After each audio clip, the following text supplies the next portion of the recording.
उपासक उपास्य देव की एक एक गुण वृत्ति अपने हृदय में चिंतन के द्वारा प्रकाशित कर लेता है। जैसे उपास्य देव का स्वभाव वैसा ही उपासक का, जैसे उपास्य देव ज्ञान गुण गंभीर समुद्र के समान, ऐसे ही उपासक हो जाता है। क्योंकि उपास्य देव के चिंतन से ही उपासक की उपासना परिपक्व मानी जाती है। तो जिसका हम चिंतन करते हैं उसका प्रभाव हमारे हृदय को प्रभावित कर देता है। जैसे हम प्राकृतिक वस्तु अभी चिंतन करें, कोई खट्टी चीज का, कोई तो अभी जबान में पानी आ जाएगा। वस्तु नहीं है, केवल चिंतन। किसी द्वेषी पुरुष का जिसने आपका अपमान किया हो, निंदा किया हो, उसका चिंतन करें, अभी गुस्सा आने लगेगा। अभी काम भाव का चिंतन करें, अभी काम भाव आ जाएगा। जब हम जिसका चिंतन करते हैं उसका प्रभाव हमारे हृदय में पड़ता है। यदि हमारा संसार का चिंतन होता रहा तो संसार विषम है, संसार दुखालय है, संसार द्वंद्वमय है। उपासक द्वंद्वों में फंस जाएगा, विषमता में फंस जाएगा, दुख में फंस जाएगा। प्रभु द्वंद्वातीत है, प्रभु सुख राशि है, आनंद राशि है, सहज कृपालु हैं, समस्त सद्गुणों के भंडार हैं।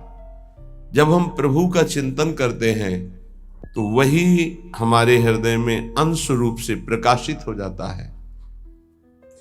तो प्रायः सबके मुख से निकलने लगता है, ये तो मनुष्य रूप में साक्षात भगवान है, ये तो भगवान है। क्यों? क्योंकि भगवान का चिंतन करते करते समस्त भागवतिक गुण आ गए। और जब संसार का चिंतन केवल होता है, स्वसुख वांछा होती है, तो ऐसा नीच स्वभाव हो जाता है कि सबके मुख से निकलने, ये तो राक्षस है मनुष्य रूप में। तो खास बात निकली चिंतन। यदि उपासक का चिंतन शरीर का होता है, शरीर के भोगों का होता है, शरीर के सुखों का होता है, तो वो उपासक नहीं, वो विषयी है। यदि विषयों का सेवन करते हुए भी प्रभु का चिंतन होता है तो वो उपासक है, चाहे गृहस्थ हो चाहे विरक्त हो। प्रभु के सिवा अन्य किसी का चिंतन होना अपने अंतःकरण को मलिन करना, अपनी स्थिति को बिगाड़ना है। केवल प्रभु का चिंतन करना, बहुत कम समय में भगवत प्राप्ति कर लेना है। ये बात हृदय में बैठा लिए। हम जिसका चिंतन करते हैं वो बिना प्रभाव दिए नहीं रहता, ध्यान रखना। तो जब हम गंदी बातों का चिंतन करेंगे, जगत का चिंतन करेंगे, तो जगत को भगवान ने दुखालयम कहा है। चाहते सुख और चिंतन करते हो संसार का, तुम्हें सुख मिलेगा। जो आनंद सिंधु सुख राशि प्रभु हैं, सुख चाहते हो तो प्रभु का चिंतन करो।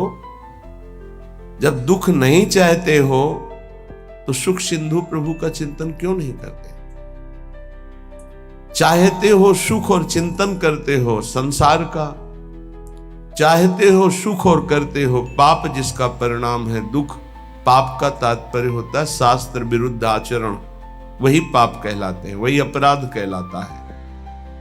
इसलिए हर उपासक को हर क्षण अपने आराध्य देव के चिंतन को संजोना चाहिए, संवारना चाहिए, छुपाना चाहिए, बचाना चाहिए, पचाना चाहिए। ऐसा कर ले गया तो दिव्यानुभूतियां उसके हृदय में ऐसी सच्ची मानिए। आपको जो सुख प्रभु के चिंतन में मिलेगा वो ब्रह्मा के पद में भी नहीं है। ये केवल कथा नहीं है कि प्रवचन किया जा रहा है, केवल आप चित्त जोड़िए थोड़ा प्रियालाल से, किशोरी जी के चरणों में चित्त को जोड़िए, राधा नाम से चित्त जोड़िए। जपना और चित्त जोड़ना थोड़ा अलग अलग है। चित्त जोड़ने का मतलब है तन्मयाहा स्थिति। नाम चल रहा है, नाम देख रहे हैं, नाम सुन रहे हैं और कुछ चिंतन नहीं है, उसे तन्मय कहा जाता है। नाम में तन्मय, रूप में तन्मय, लीला में तन्मय, सेवा में तन्मय। बिना तन्मय के चित्त संसार का चिंतन करता है और क्रियाएं भागवतिक होती हैं तो आनंद का अनुभव नहीं होता। इसका उल्टा हो तो आनंद का अनुभव हो जाए।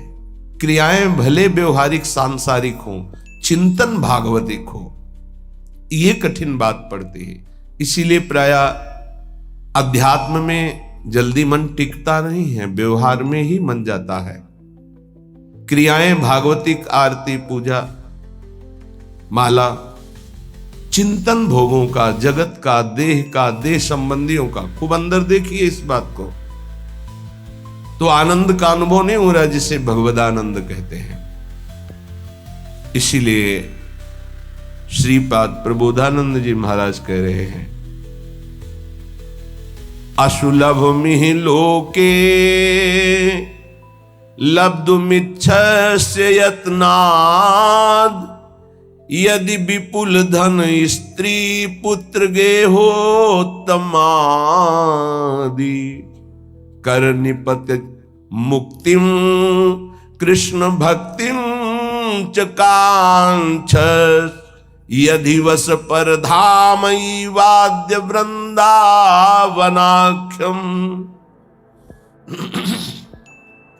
तुम्हें बहुत संपत्ति की चाह है, मेरे प्रभु का भजन करो, सच्ची मानिए। ऐसी संपत्ति प्राप्त होगी कि न पारमेष्ठ्यम न महेंद्रधिष्ण्यम न सार्वभौमम न रसाधिपत्यम न योग सिद्धिर न पुनर्भवम वा। विश्वास करो, 4 दिन भजन करते हो, ऊब जाते हो, ऐसे नहीं। लक्ष्य की प्राप्ति के लिए प्राणों की बाजी लगाई जाती है, चाहे कोई लक्ष्य हो। लौकिक लक्ष्य में क्या खिलवाड़ से कोई विजय प्राप्त करता है? प्राणों की बाजी लगाकर जब अभ्यास किया जाता है तो साधारण से साधारण और असाधारण से असाधारण सब पर विजय प्राप्त की जाती है, जब प्राणों का मोह छोड़कर अभ्यास किया जाता है। ऐसे ही भजन का अभ्यास आप मान लीजिए, जो चाहिए वो प्राप्त हो जाएगा। श्रीपाद कह रहे, असुलभ मिहि लोके लब्धुमिच्छस्य यत्नाद। तुम प्रयास से उतना धनी नहीं हो सकते हो जितना भगवत कृपा से हो जाओगे। प्रयास तो सब कोई कर रहा है कि मैं सर्व सुखों का भोक्ता बन जाऊं, पर बन पा रहा है क्या? भगवान के नाम का चिंतन करते हुए जथा लाभ संतोष सदा काहू सो कछु न चाहोंगो, ये स्थिति सुदामा जी की थी। कई कई दिन घर में भोग नहीं लगता था, तुलसी दल और चरणामृत से बच्चों का पोषण होता था। एक दिन द्वारिकाधीश की कृपा कटाक्ष हुई, द्वारिकापुरी की तरह वैभव सुदामापुरी में। भगवान के लिए कुछ मेहनत करनी पड़ती है। एक संकल्प से अनंत ब्रह्मांडों का सृजन हो गया, लेकिन बलिहारी सुदामा जी की एक दाना भी नहीं पाया वहां का। वो भिक्षा से ही जीवन यापन करते रहे। पत्नी से कहा, तुम्हें सुख सुविधा चाहिए थी, मेरे मित्र ने दे दी। मैं सिर्फ श्री कृष्ण से प्यार करता हूं, श्री कृष्ण के वैभव से नहीं। ये क्या चाहिए? असुलभ मिहि लोके, जो तुम्हें इस लोक में सुलभ नहीं हो सकता वो तुम्हें प्राप्त हो जाएगा। ये आंतरिक बात है। जब आपकी स्थिति ऊंची उठेगी भजन से, तो दिव्यताएं आपके सामने आएंगी। जैसे आप बैठे हैं, ऐसे दिव्य लोकों के वैभव, दिव्य लोकों के देवता, दिव्य लोकों की सिद्धियां उस उपासक के सामने उपस्थित होती है। मुझे भोगो, मुझे स्वीकार करो, क्या चाहिए तुम्हें, बोलिए। और जब वो नहीं बोलता है तब स्थिति आगे बढ़ती चली जाती है। आखिर में श्री भगवान को आना पड़ता है, क्या चाहिए। जब उनसे भी नहीं बोलता है तब वो अधीन हो जाते हैं और संग संग डोलते हैं। जहां मेरा भक्त चरण रखे वहां रखूं मैं हाथ, पीछे पीछे मैं फिरूं कभी न छाड़ूं साथ। मान लो मेरी बात, अगर नाम जब चल रहा है तो असुलभ मिह लोके लब्धुमिच्छस्य यत्नाद, जो बड़े प्रयास से यहां प्राप्त नहीं हो सकता वो तुम्हें प्राप्त हो जाएगा। सबसे बड़ी बात, सूक्ष्मता से विचार कीजिए। आप धन क्यों चाहते हैं? तो उत्तर आएगा भोगों के लिए। सीधी बात है। धन से हम मकान बना सकते हैं, हम सुंदर सुंदर भोग एकत्रित कर सकते हैं, कपड़ा लत्ता भोजन भोग सामग्री सब ठीक है।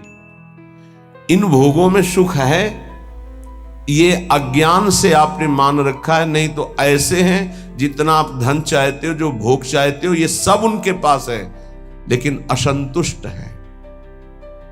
आपकी पहुंच नहीं है इसलिए वो आपसे थोड़ी बताएंगे।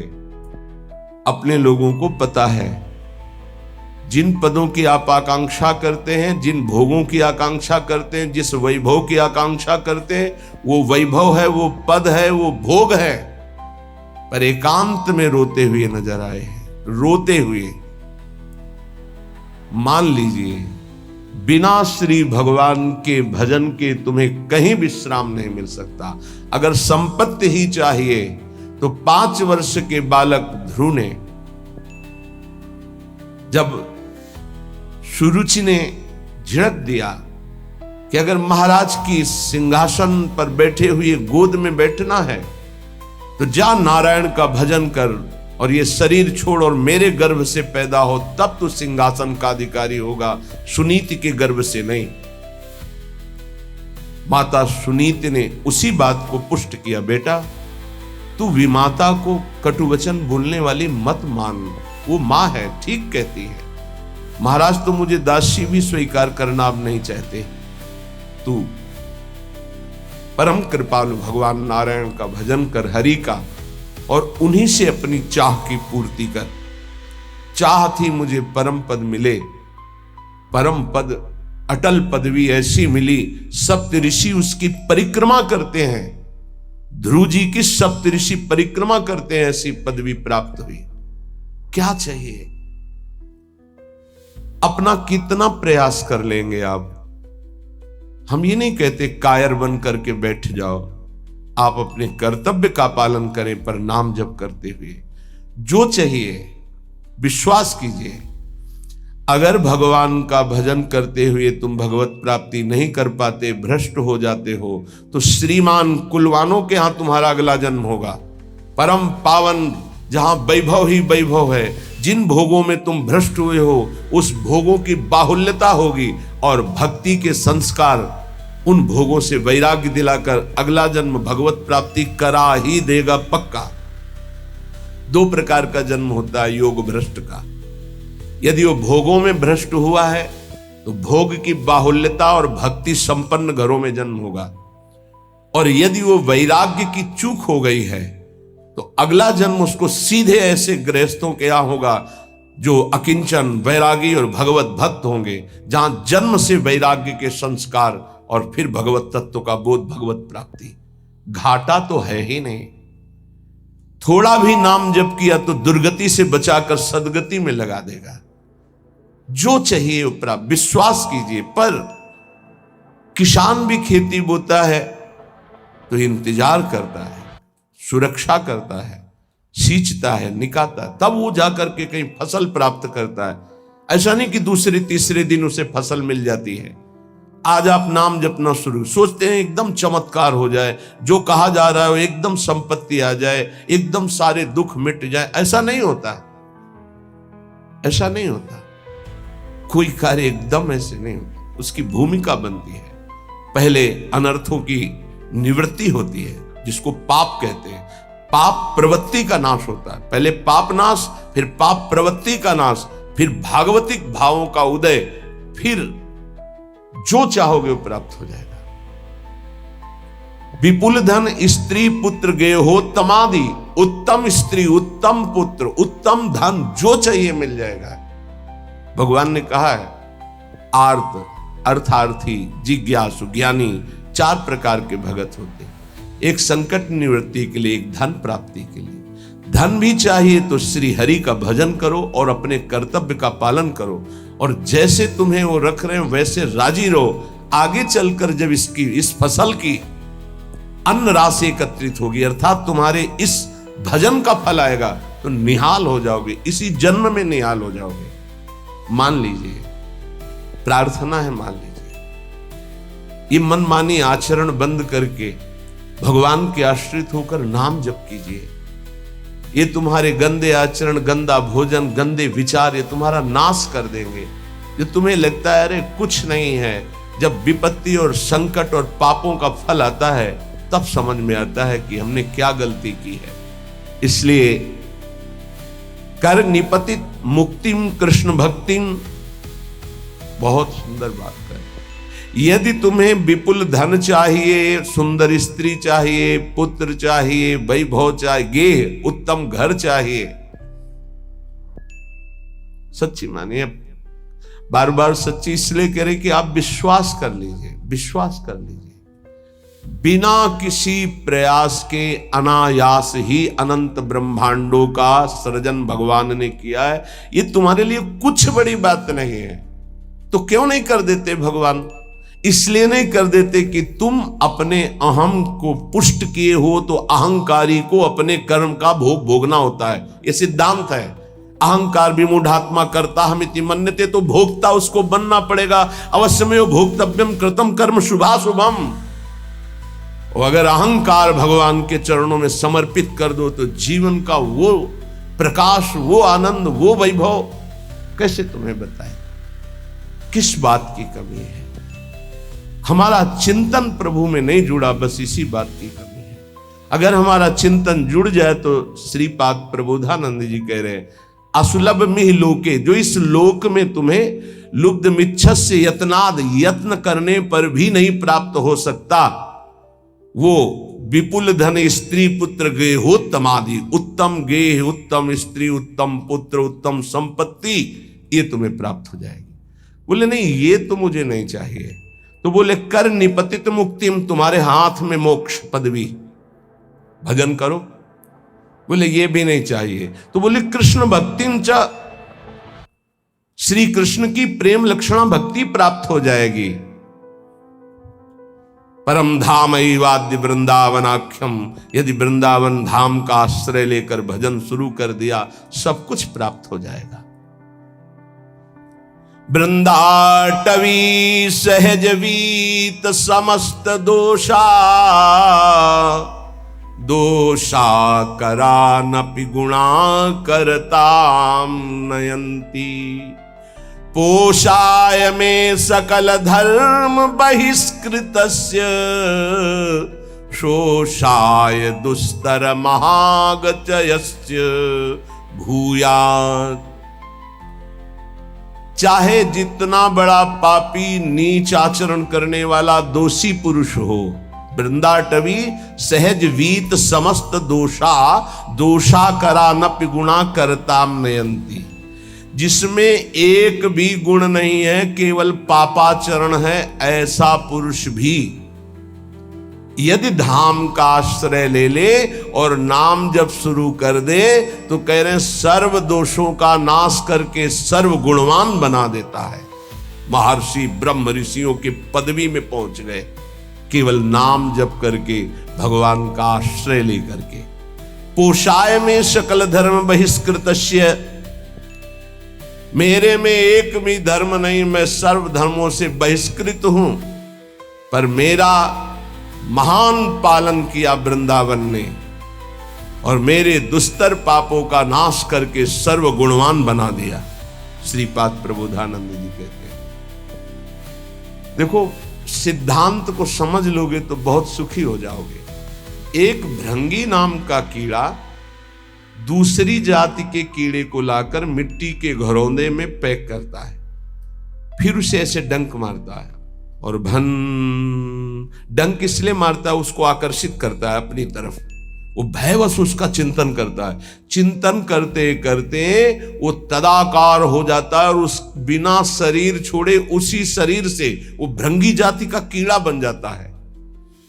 और जब हम प्रभु की शरण में होकर प्रभु का प्रेम से भजन करते हैं तो हम भगवत स्वरूप नहीं हो जाते। ब्रह्मविद ब्रह्मयु भवति, वो भृंगी कीड़ा बन गया बिना शरीर छोड़े। ऐसे इसी शरीर में आप भगवान के स्वरूप हो जाएंगे, क्योंकि भगवान के स्वरूप आप हैं। अपने को भूल करके शरीर भाव को प्राप्त होकर आपकी दुर्गति हो रही है। इसलिए वृंदाटवी बहुभवीय सुपुण्य पुंजान नेत्रातिथिर्भवति यस्य महामहिम्नः। आहा, जिसके अनेकों जन्म के पुण्य प्रकाशित होते हुए वृंदावन में आ पाता है। श्री जी की कृपा, समस्त सुकृत फलीभूत हुए, आपको वृंदावन आने को मिला, वृंदावन में बैठकर सत्संग सुनने को मिला। वृंदाटवी बहुभवीय सुपुण्य पुंजान नेत्रातिथिर्भवति यस्य महामहिम्नः तस्येश्वरः सकल कर्म मृषा करोति ब्रह्मादयस्तमति भक्ति युतास्तुवन्ति। ओहो,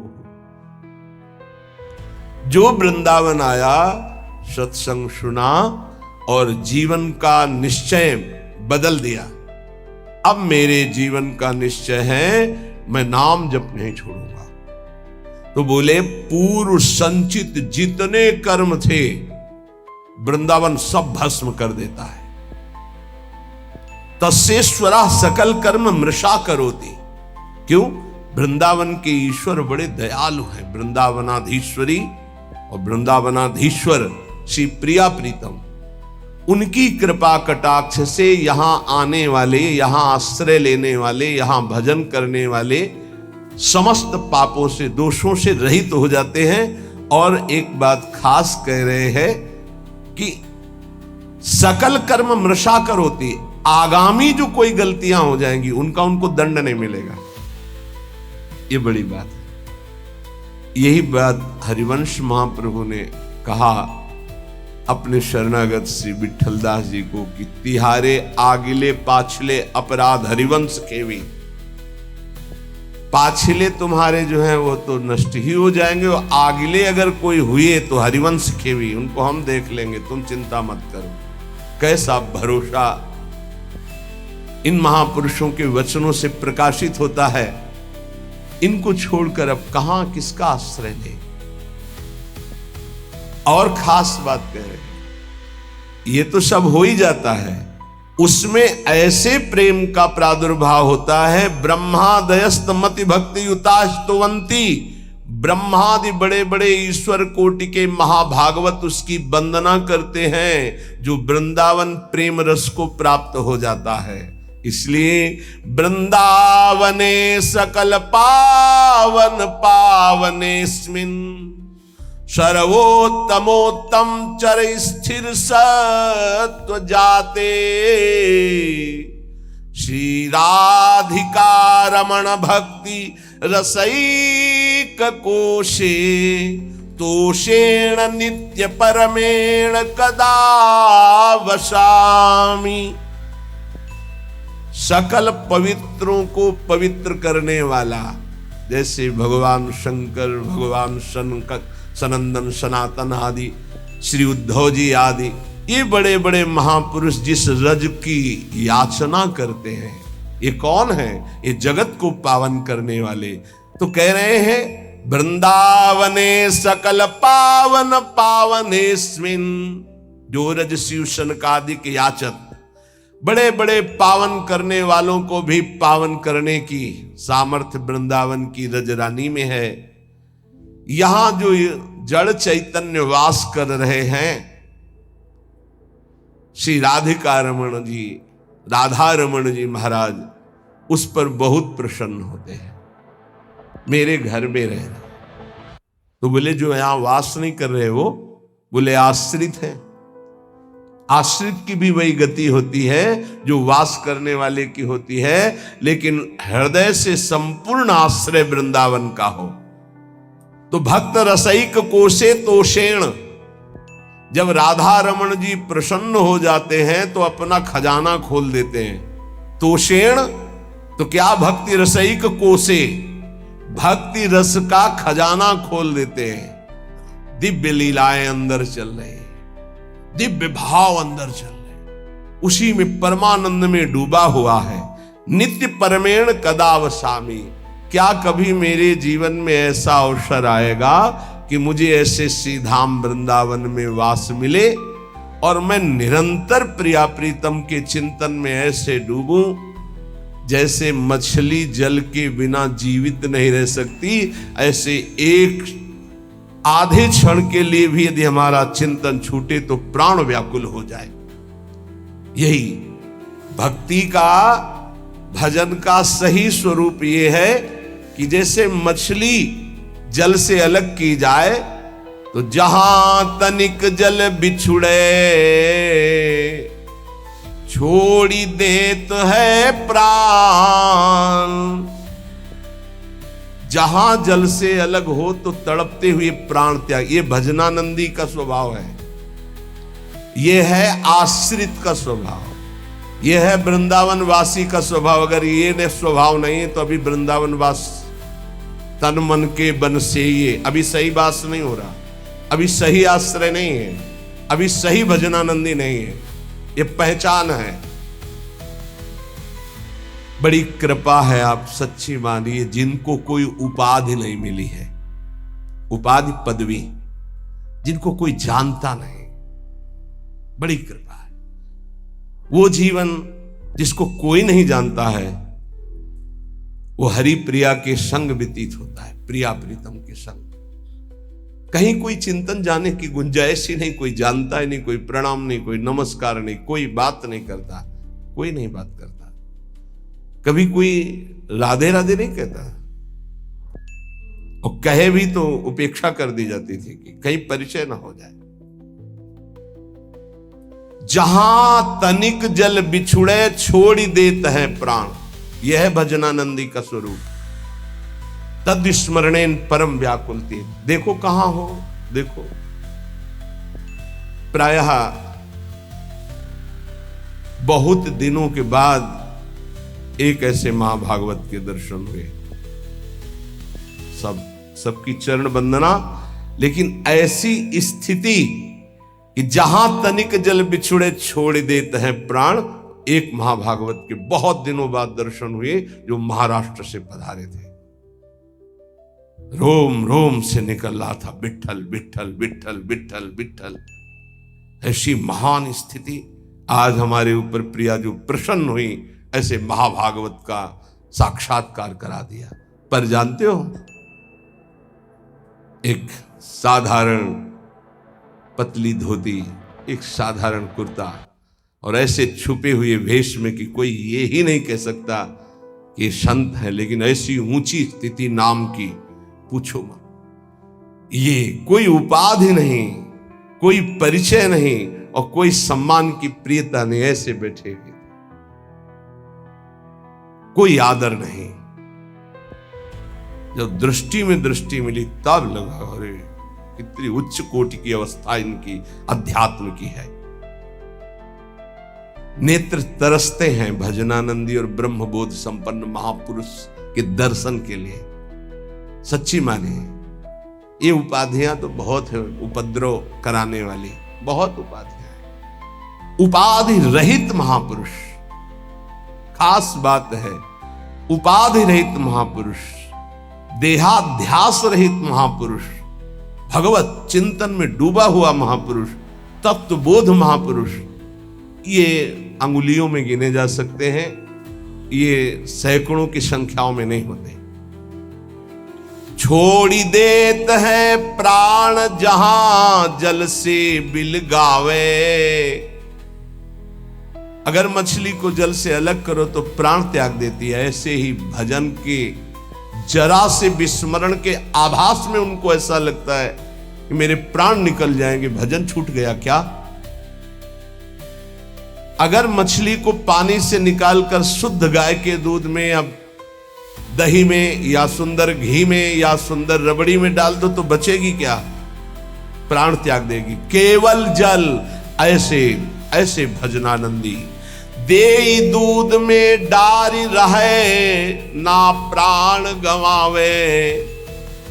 अगर दूध में डाल दे तो रहे ना, वो अपने प्राण त्याग देगी क्योंकि पानी से प्रेम करती मछली।